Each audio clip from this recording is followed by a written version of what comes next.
Hey, you guys, here I am. It's Thursday. We pushed our Facebook Live this week to today. For those of you impacted by Hurricane Zeta, like my daughter, we're thinking about you guys and hoping that power is restored very, very soon. And I hope you're seeing this somehow. But we're going to jump in today, and I'm going to make homemade root beer with a little Halloween trick to go along with it. So I am using dry ice today, and Reagan is here with me, and I think she's in and monitoring all good. And a few of you guys have jumped in, so I'm going to get going. So we're going to play with dry ice today, and you should never play with dry ice, like literally. But we're going to use dry ice, and it's super important that you get familiar with what could happen if dry ice were used incorrectly.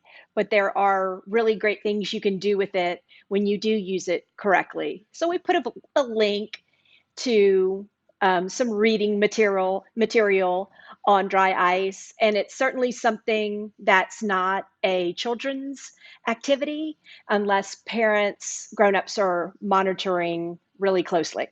But we are going to use the dry ice to make a lovely Halloween parlor trick, but also infuse some bubbles into that root beer.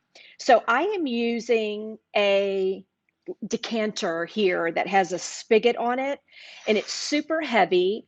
And we tested in it earlier, and it worked just fine.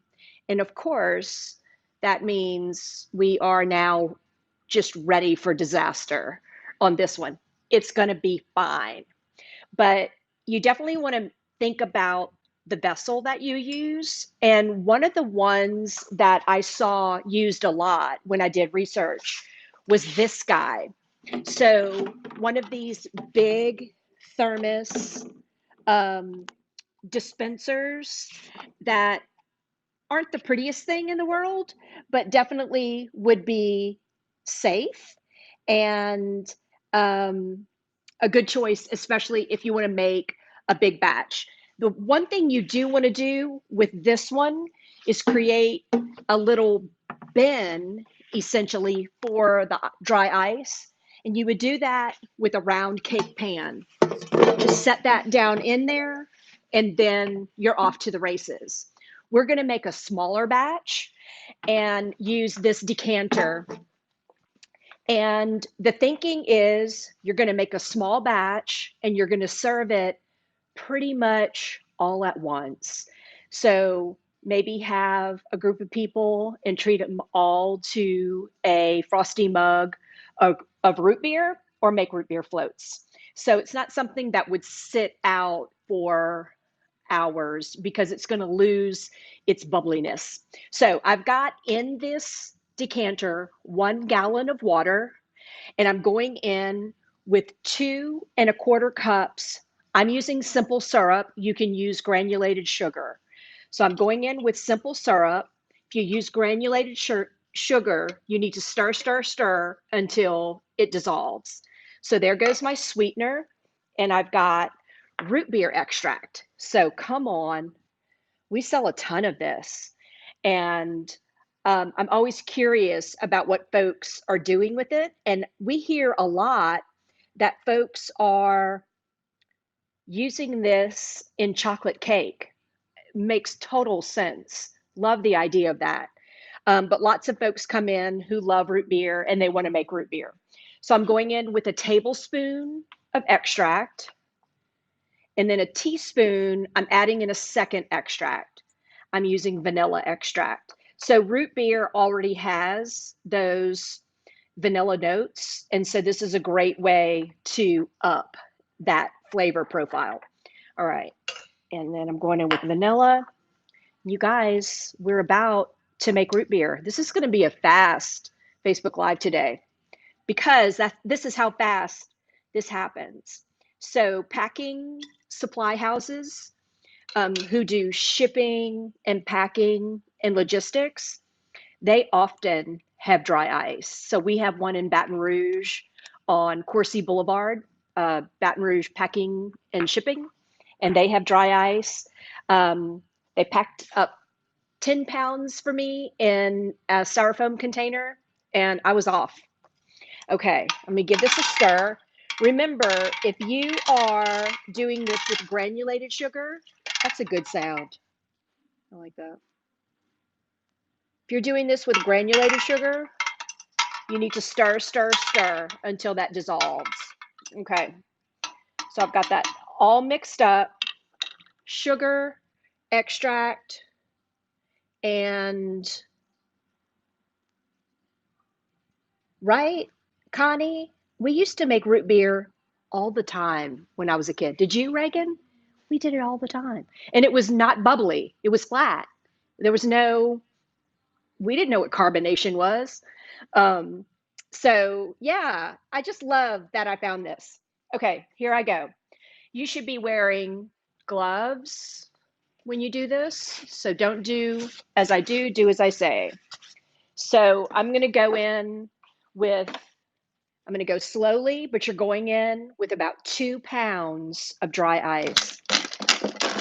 So I've got my scoop in here. The more insulated your container, the longer your dry ice is going to last.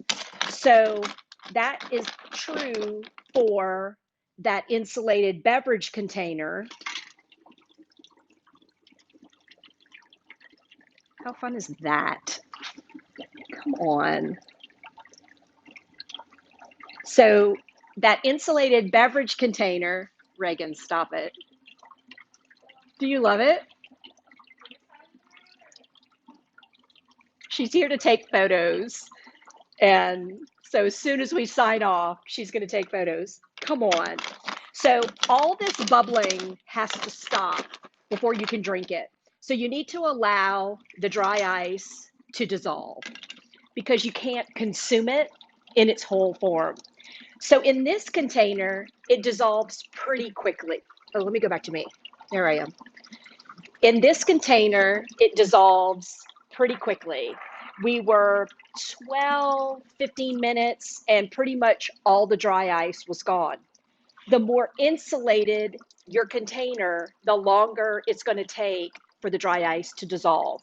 So you're going to have a little bit of a longer wait in that big igloo, what I call football sideline cooler. It's going to take longer for it to dissolve because it's more of an insulated container.